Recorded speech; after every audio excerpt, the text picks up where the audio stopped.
Hello friends, again welcome back to Chanakya group of economics.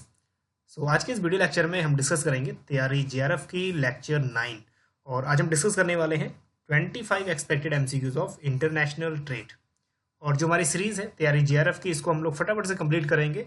इसके बाद हम डिस्कस करेंगे इंडियन इकोनॉमी के एक्सपेक्टेड एमसीक्यूज और स्टैटिस्टिक्स के एक्सपेक्टेड एमसीक्यूज। और इसके बाद हम लोग मूव करेंगे कुछ इंपॉर्टेंट टॉपिक्स को सेपरेट हम लोग डिस्कस करेंगे जो इंपॉर्टेंट है एग्जाम पॉइंट ऑफ व्यू से। चलिए, तो अगर आप यूजीसी नेट की तैयारी कर रहे हैं तो इंपॉर्टेंट है ही है। उसके बाद अगर पीजीटी का कोई एग्जाम दे रहे हैं हम, उसके लिए भी काफ़ी इंपॉर्टेंट है। ठीक है, अगर क्विजेस वगैरह वेबसाइट से प्ले करनी है तो वेबसाइट से प्ले कर लेना, यहाँ पे भी आपको एक अलग एक्सपीरियंस मिलेगा। टेलीग्राम ज्वाइन कर लेना, ग्रुप आपको लिंक आपको ग्रुप के डिस्कशन में या फिर डिस्क्रिप्शन में मिल जाएगा वीडियो के।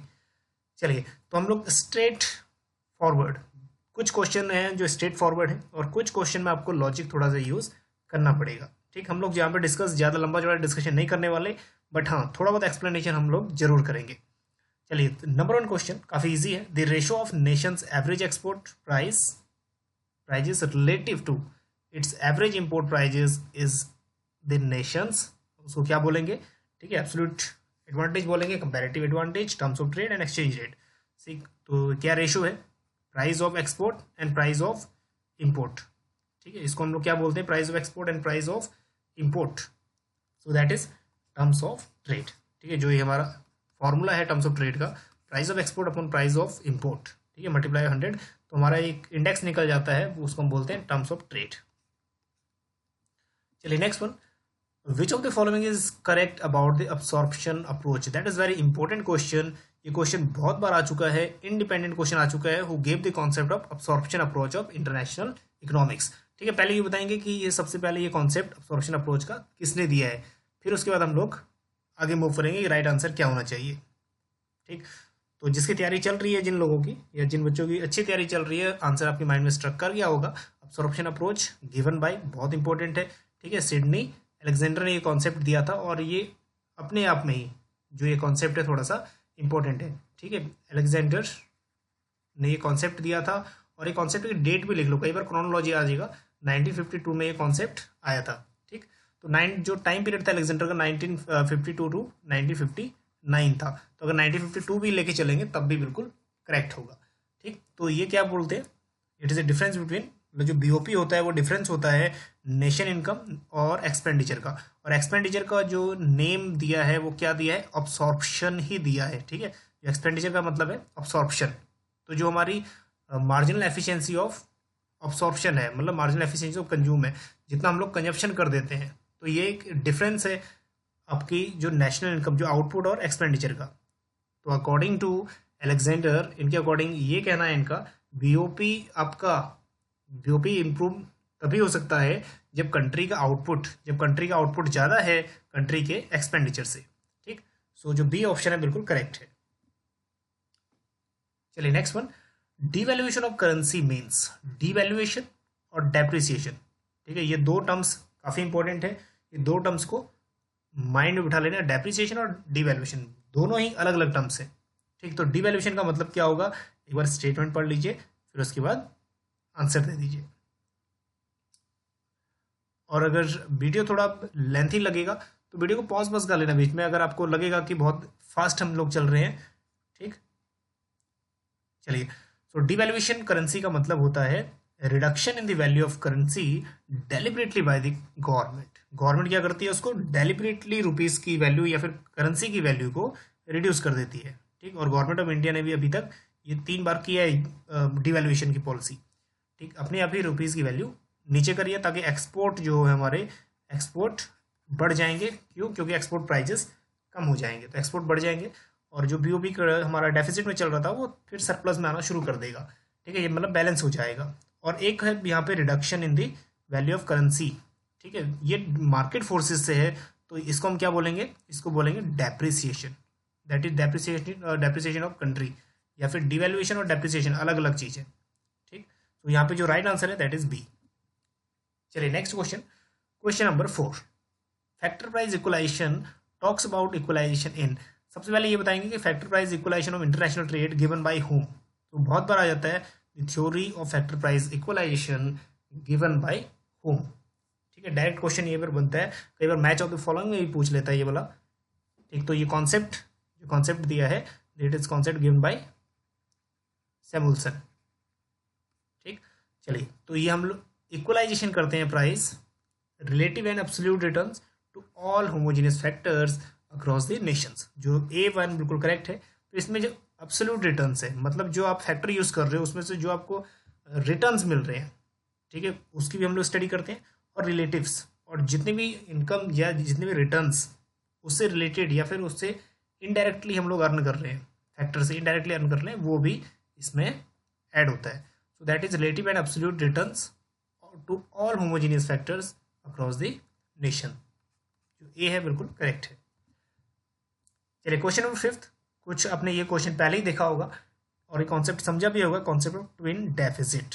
ठीक है, ये क्वेश्चन में डायरेक्ट कई बार आ जाता है, ट्विन डेफिसिट।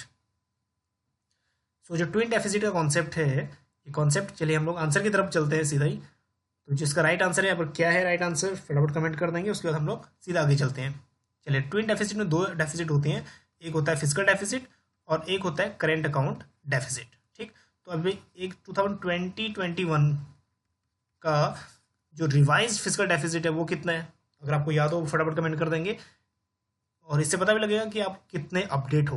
क्योंकि मैंने एक चीज़ पहले आपको बोली थी, physical deficit, primary deficit, effective revenue deficit, ठीक है, और एक रेवेन्यू डेफिसिट। इनका जो चारों का डाटा है ये करके रखना, ये काम आएगा आपके। ठीक, तो फिजिकल डेफिसिट जो था वो था 9.5% जो रिवाइज था। ठीक है, और करेंट अकाउंट डेफिसिट, ये दोनों से बनता है ट्विन डेफिसिट।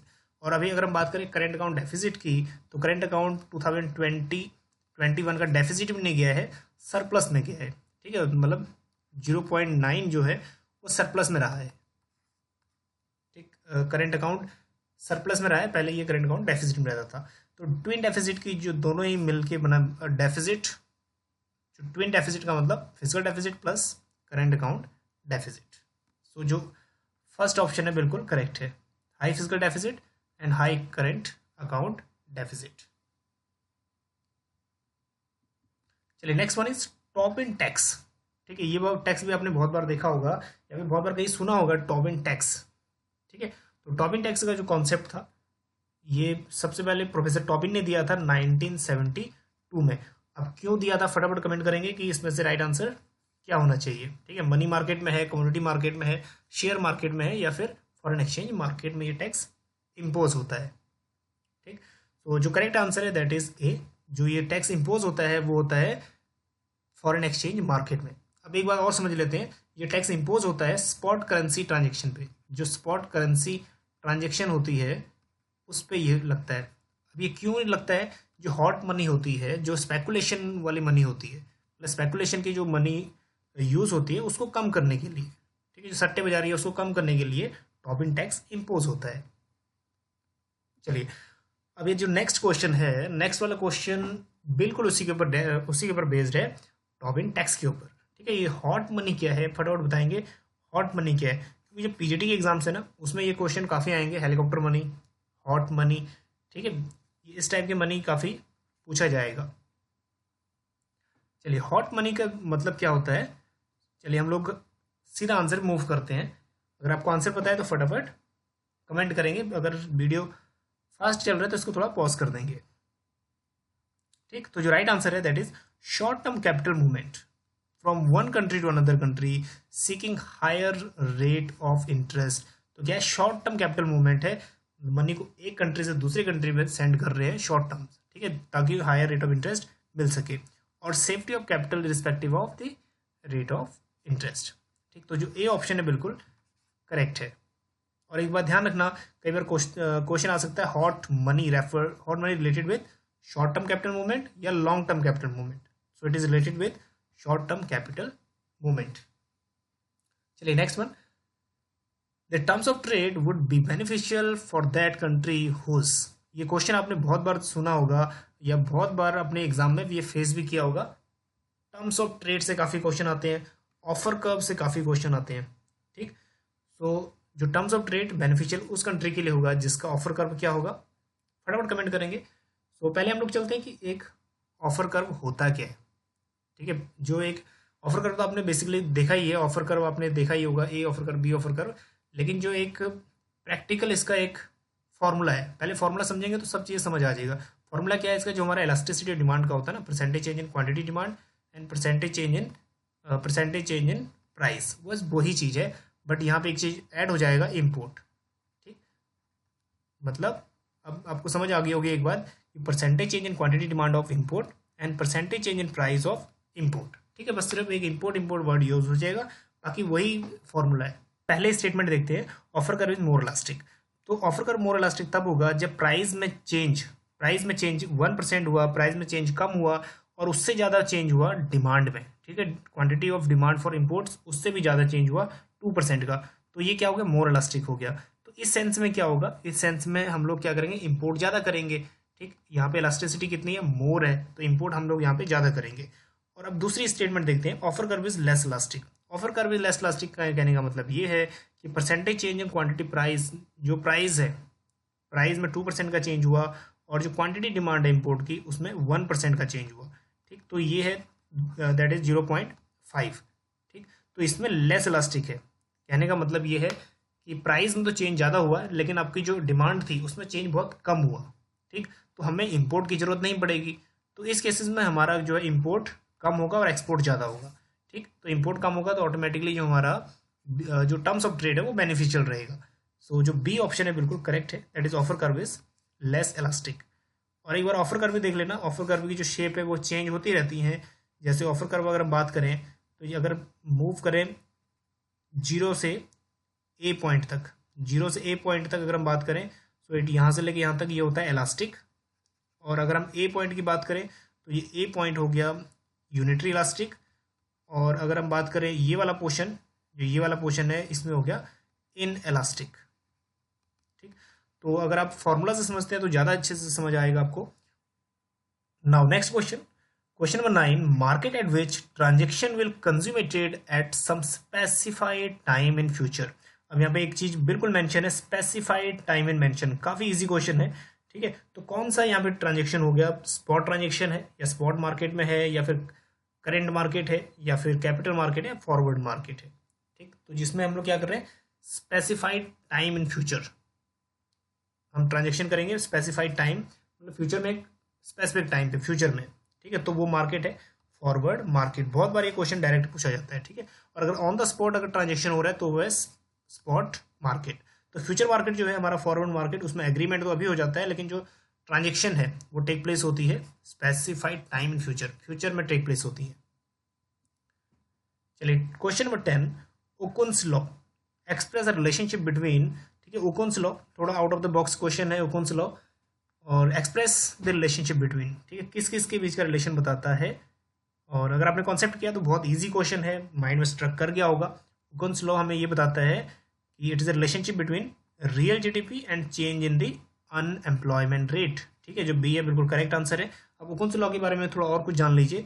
ओकुन्स लॉ के according every 1% fall in unemployment, जैसे ही अनएम्प्लॉयमेंट में 1% का फॉल होगा तो वैसे ही 2% जीडीपी में इंक्रीज होगा। ठीक है, 2% जीडीपी इंक्रीज होगी और 3% जीएनपी, ग्रॉस नेशनल प्रोडक्ट 3% बढ़ेगा। तो ये डाटा भी याद कर लेना, 1% अगर अनएम्प्लॉयमेंट फॉल होता है तो 2% जीडीपी बढ़ती है और 3% जीएनपी बढ़ता है। ठीक, तो बी इज करेक्ट आंसर। चलिए question number 11, according to Stolper Samuelson theorem a tariff benefits. ठीक है, स्टॉपलर-सैमुअल्सन थ्योरम बहुत इंपॉर्टेंट है, यहाँ से डायरेक्ट क्वेश्चन पूछे जाते हैं। तो इसमें बोल रहा है कि स्टॉपलर-सैमुअल्सन थ्योरम में अगर टैरिफ इंपोज होता है, ठीक है, इनके अकॉर्डिंग अगर टैरिफ इंपोज करेगी कोई कंट्री तो इसका बेनिफिट किसको होगा, अबंडेंट फैक्टर को होगा, जिस कंट्री में बहुत सारे फैक्टर्स हैं, बहुत सारे अबंडेंट फैक्टर्स हैं उसमें, या फिर स्कार्स फैक्टर, जिस कंट्री में फैक्टर्स कम है, या फिर दोनों को फायदा होगा या फिर किसी को फायदा नहीं होगा। बहुत अच्छा क्वेश्चन है और यहाँ से स्ट्रेट फॉरवर्ड क्वेश्चन आते हैं।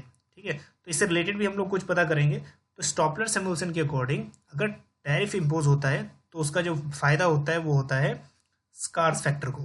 ठीक है, स्कार्स फैक्टर को। अब एक बात फिर सुन लो, अगर टैरिफ इंपोज होगा स्टॉपलर-सैमुअल्सन के अकॉर्डिंग तो स्कार्स फैक्टर गेन करेगा। और अगर फ्री ट्रेड होगा, अगर फ्री ट्रेड होगा, क्वेश्चन इस तरीके से आ सकता है, अगर फ्री ट्रेड हुआ तो कौन गेन करेगा, अगर फ्री ट्रेड हुआ फिर गेन करेगा अबंडेंट। ठीक है, जो अबंडेंट फैक्टर है फिर वो गेन करेगा अकॉर्डिंग टू स्टॉपलर-सैमुअल्सन। ये बात थोड़ा सा नोट कर लेना, थोड़ा सा ट्रिकी क्वेश्चन यहाँ से आ सकता है।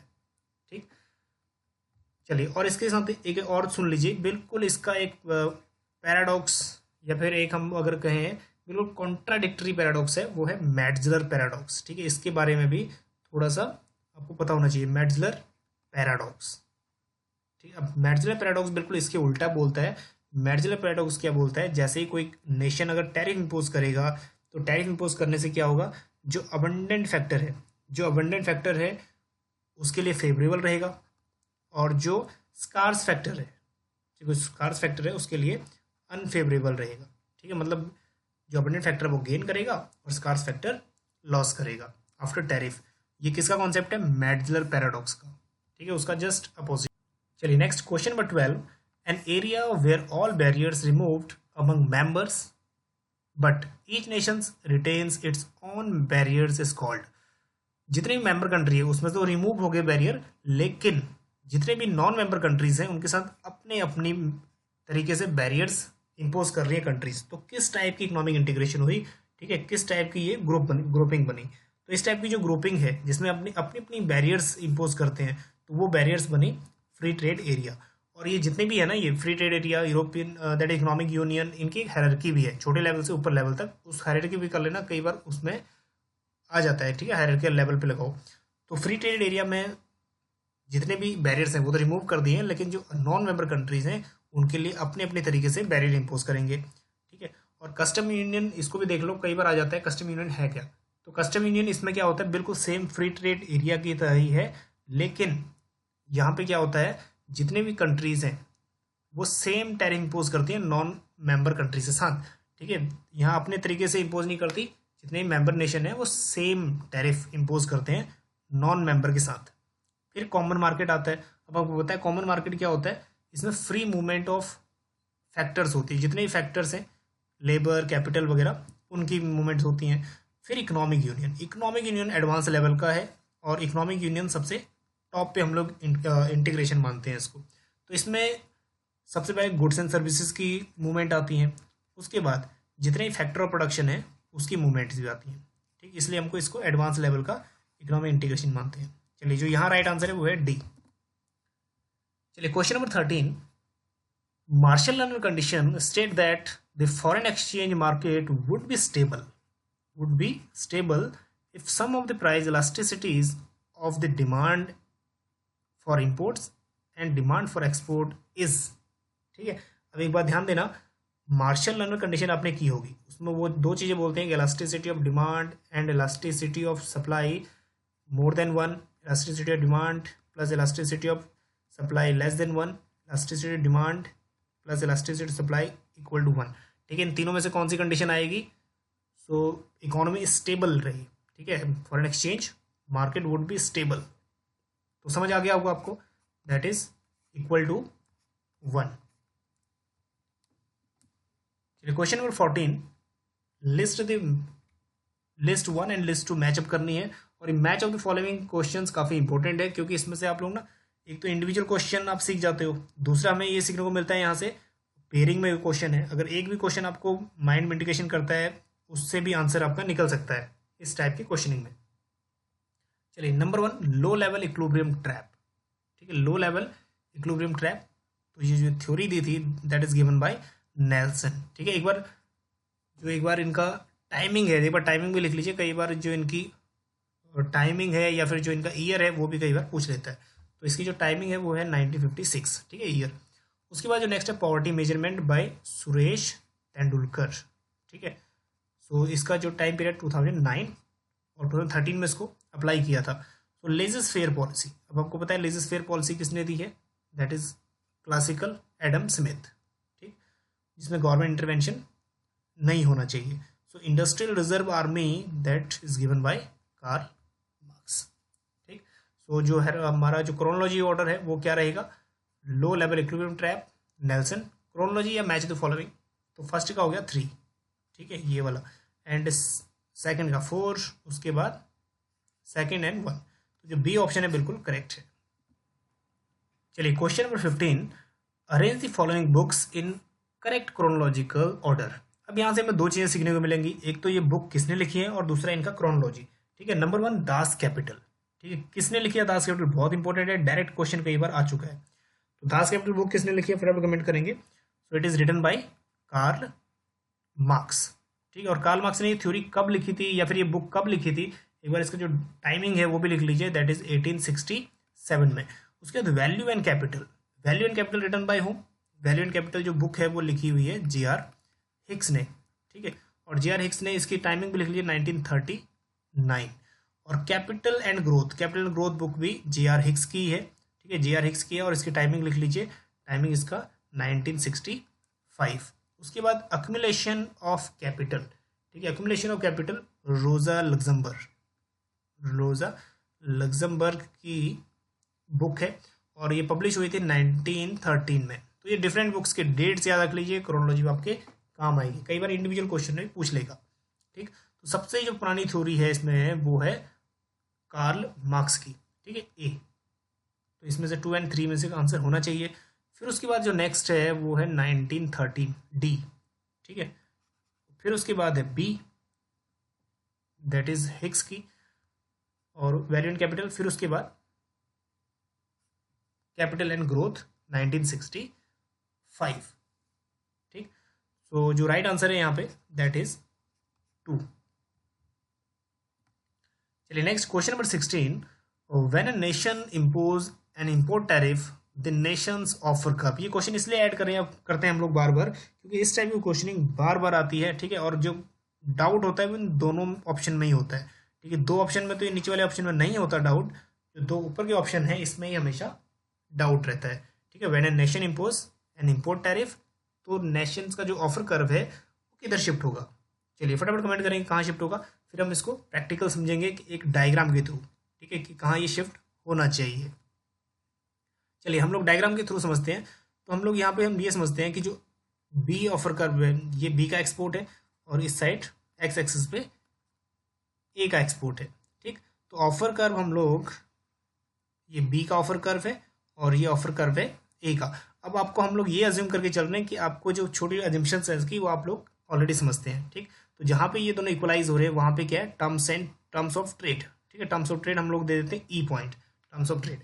अब यहाँ पे इकोनॉमी यहाँ पे ऑपरेट कर रही है, यहाँ पे इक्विलिब्रियम समझ लो आप, या ऐसा समझ लो टर्म्स ऑफ ट्रेड है यहाँ पे। ठीक है, ऑफर कर्व यहाँ पे इंटरसेक्ट कर रही है। अब बात यह है कि एक कंट्री ने, चाहे कोई भी कंट्री है, उसने अपने टैरिफ इम्पोज कर दी है। अब आपको पता है कि टैरिफ जब इम्पोज होता है तो टैरिफ इम्पोज होने से तो जो प्राइजेस हैं, ठीक है, इंपोर्ट प्राइजेस हैं वो क्या होते हैं, इंक्रीज हो जाते हैं। और जब भी इंपोर्ट प्राइस इंक्रीज होंगे तो दूसरी कंट्री उनको नहीं खरीदेगी। ठीक है, अगर इंडिया में इंपोर्ट टैरिफ लगाया हुआ है इंडिया ने और उसका प्राइस बढ़ जाता है तो इंडियन की डिमांड उसके लिए कम हो जाएगी। ठीक, तो मान लीजिए कि एक कंट्री ने अपने इंपोर्ट पर टैरिफ इम्पोज कर दी है। ठीक है, टैरिफ इम्पोज कर दी है, तो अब जब बी एक्सपोर्ट करेगा तो कम क्वांटिटी एक्सपोर्ट करेगा। जो क्वांटिटी पहले थी ई पॉइंट पे, अब इतनी क्वांटिटी एक्सपोर्ट नहीं करेगा, वो कम क्वांटिटी एक्सपोर्ट करेगा। क्यों, क्योंकि अब यहाँ पे ए ने क्वांटिटी पे टैरिफ इम्पोज कर दिया है। ठीक है, तो अब जो इम्पोर्ट है, ठीक है, इम्पोर्ट वो भी जो इम्पोर्ट है वो होगा बिल्कुल कम। ठीक है, ए कंट्री का जो इम्पोर्ट है वो कम होगा, जो बी एक्सपोर्ट करेगा वो भी कम होगा। तो जो न्यू इंटरसेक्ट करेंगे ऑफर कर्व्स, ठीक है, ये बी का ऑफर कर्व ये ए का ऑफर कर्व इंटरसेक्ट करेंगी तो वो थोड़ा सा क्लोजर, मतलब लेफ्टवर्ड साइड में मूव करेगा, मतलब लेफ्टवर्ड साइड में यहाँ पे इंटरसेक्ट करेंगी। तो यहाँ पे जो ये वाला ऑप्शन है, move closer to axis of measuring export. ठीक है, तो ये वाला बिल्कुल करेक्ट आंसर है। ठीक, चलिए question number 17, what is the theory that opening a country to world markets gives an opportunity to utilize unemployed and underemployed resources known as। ठीक है, कौन सी थ्योरी हमें ये बताती है कि जो अनयूटिलाइज्ड रिसोर्सेज हैं या अंडर एम्प्लॉयड रिसोर्सेज है उनको यूज़ करने के लिए हम लोग इंटरनेशनल ट्रेड का यूज़ करते हैं। ठीक है, तो कौन सी थ्योरी इसमें से हम लोग यूज़ करते हैं उसके लिए, या कौन सा वर्ड यूज़ करते हैं, तो वो जो वर्ड है वो है वेंट फॉर सरप्लस। ठीक है, जो वेंट फॉर सरप्लस हम लोग यूज़ करते हैं। ठीक है, और कॉन्सेप्ट गिवन बाय, फटाफट कमेंट करेंगे कि वेंट फॉर सरप्लस किसने दिया था। ठीक है, तो ये दिया था एडम स्मिथ ने। ठीक है, father of economics Adam Smith ने दिया था। तो उनके अकॉर्डिंग यही था कि जो अनयूटिलाइज्ड रिसोर्सेज है, ठीक है, इकोनॉमी में, अगर इंटरनेशनल ट्रेड आ जाएगा, इंटरनेशनल ट्रेड से क्या होगा, वो रिसोर्सेज यूटिलाइज हो पाएंगे। और ये जो कॉन्सेप्ट है कई बार आ जाता है कि went for surplus concept, applicable in which countries, so under developed countries में ये, ठीक है, यूडीसीज अंडर डेवलप्ड कंट्रीज में ये अप्लाई होती हैं। चलिए 18 ना, arrange the following theories of international trade in chronological order. Again individual theories आपको याद रहेंगी और इनकी chronology. Number 1 opportunity cost theory, ठीक है, हमें पता है किसने दी है, अगर पता है तो फटाफट कमेंट करेंगे, बहुत इंपॉर्टेंट है। Opportunity cost concept given by Haberler, ठीक है, हेबरलर की थ्योरी है। और ये डेट भी लिख लीजिए, कई बार डेट आ जाता है 1936। दूसरी थ्योरी कंपैरेटिव कॉस्ट थ्योरी किसने दी है, ये थ्योरी गिवन बाय रिकार्डो, और रिकार्डो की थ्योरी की डेट लिख लीजिए 1870। और रिकार्डो की बुक भी एक बहुत इंपॉर्टेंट थी, और जो बुक थी, ठीक है, वो कौन सी थी एक बार बताएंगे, ठीक है, जो रिकार्डो की बुक थी 1817 में ही, कौन सी बुक थी, थोड़ा सा बताएंगे, थोड़ा सा हिंट दे देता हूँ, ठीक है, हिंट दे देता हूँ, दैट इज टैक्सेशन उस बुक का लास्ट वर्ड था, ठीक है। चलिए तीसरा है factor price equalization. Factor price equalization जो थ्योरी है सैमुअल्सन की थ्योरी है, और सैमुअल्सन ने जो थ्योरी दी थी 1948 में। उसके बाद थ्योरी ऑफ एब्सोल्यूट कॉस्ट, हमें पता ही है, absolute cost advantage Adam Smith ने जो कॉन्सेप्ट दिया था। और ये जो थ्योरी थी, हम लोग वेल्थ ऑफ नेशन जब बुक आई थी उससे रिलेट कर लेते हैं, दैट इज 1776, ठीक। तो डी तो आना चाहिए फर्स्ट, तो डी आना चाहिए फर्स्ट में, ये दोनों में एक हो सकता है, ठीक। चलिए तो उस हिसाब से जो राइट आंसर है वो है दैट इज डी बी ए सी, ठीक है। सबसे पहले theory of absolute cost advantage, उसके बाद जो थ्योरी है that is theory of comparative cost, उसके बाद जो नेक्स्ट थ्योरी है वो है अपॉर्चुनिटी कॉस्ट, फिर उसके बाद फैक्टर प्राइस इक्वलाइजेशन, ठीक।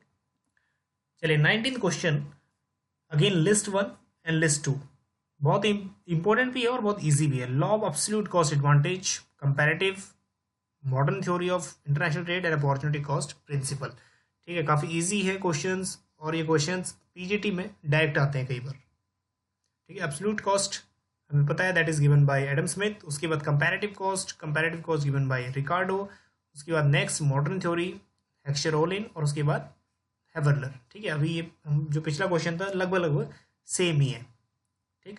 तो जो इसका राइट आंसर है वो एक बार राइट आंसर मैच कर लेते हैं। जो एब्सोल्यूट कॉस्ट एडवांटेज है दैट इज 3, तो जो बी है बिल्कुल ना करेक्ट होता नजर आ रहा है।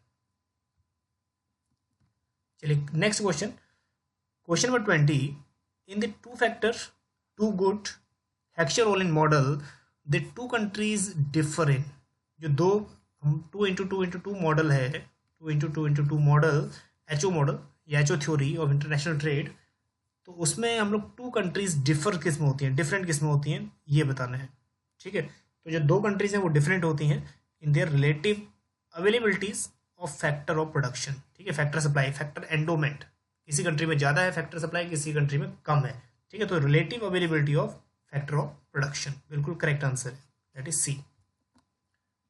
चलिए question number 21, offer curve of the country determined by, ठीक है। किसी कंट्री की ऑफर कर्व जो होती हैं वो किससे डिटरमाइन होती हैं, ठीक है। किसी कंट्री की ऑफर कर्व्स निर्धारित किससे होती हैं, so elasticity of demand for the product, elasticity of supply of the product, elasticity of the income of both countries, या फिर सब्स्टिट्यूशन ऑफ बोथ कंट्रीज, ठीक है, इलास्टिसिटीज, ठीक।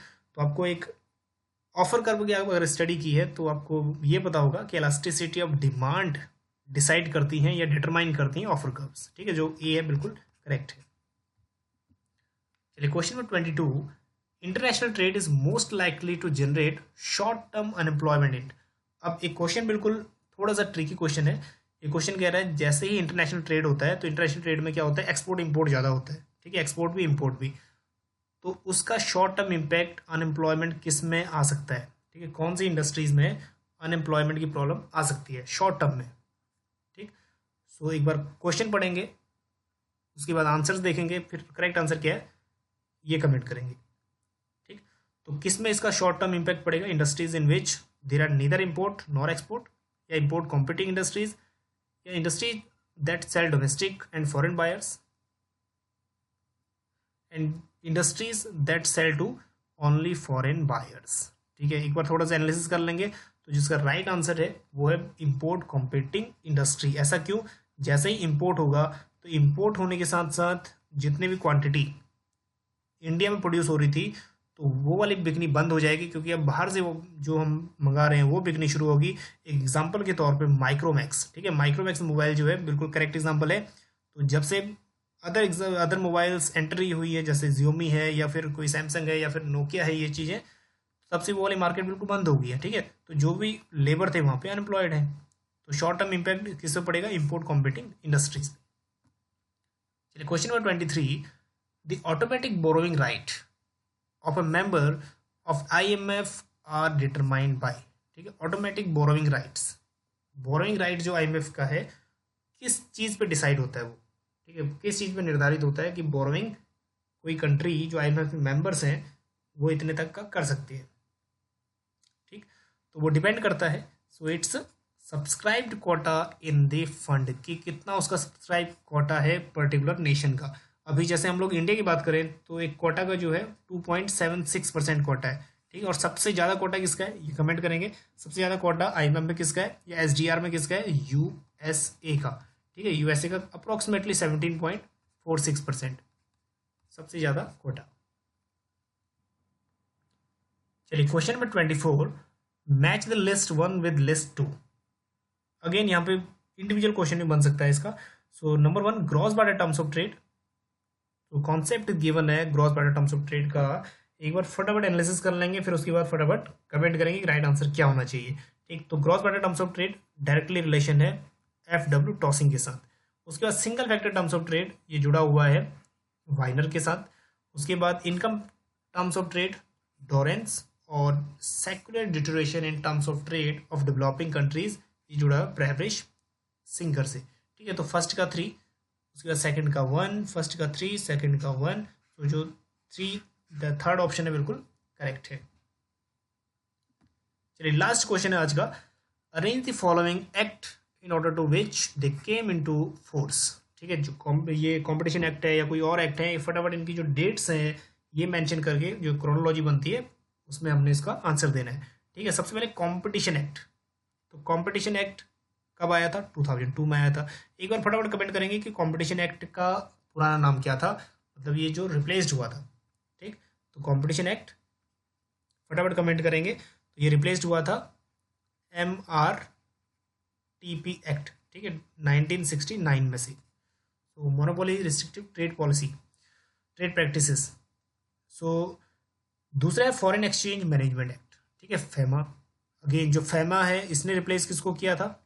फेरा को रिप्लेस किया था, और ये 1999 में आया था। उसके बाद है कंज्यूमर प्रोटेक्शन एक्ट 1986, और उसके बाद है फैक्ट्रीज एक्ट 1948। तो अब क्रोनोलॉजी देख लीजिए क्या बनती है। फर्स्ट D बनेगा, उसके बाद बनेगा next C, first D then C, then उसके बाद B, उसके बाद A। ठीक है, तो थर्ड ऑप्शन बिल्कुल करेक्ट है। तो खैर आप लोगों ने काफ़ी मेहनत की, और जितने भी लेवल की मेहनत थी आपकी या जितनी भी लेवल ऑफ प्रिपरेशन थी वो यहाँ पे दिखी होगी। कितने क्वेश्चन आपके ऑनेस्टली ठीक हुए हैं, चाहे वो ज़्यादा है या कम है। ठीक है, एक बार कमेंट जरूर करिएगा। नेक्स्ट वीडियो में अब हम तैयारी करेंगे इंडियन इकोनॉमी की, तो आपकी कितने लेवल की तैयारी है उसको चेक करेंगे थोड़ा सा MCQs के साथ इंडियन इकोनॉमी की। तो मिलते हैं आपको लेक्चर 10 के साथ तैयारी JRF की। ठीक, बने रहिए चाणक्य ग्रुप ऑफ इकोनॉमिक्स के साथ। Thank you.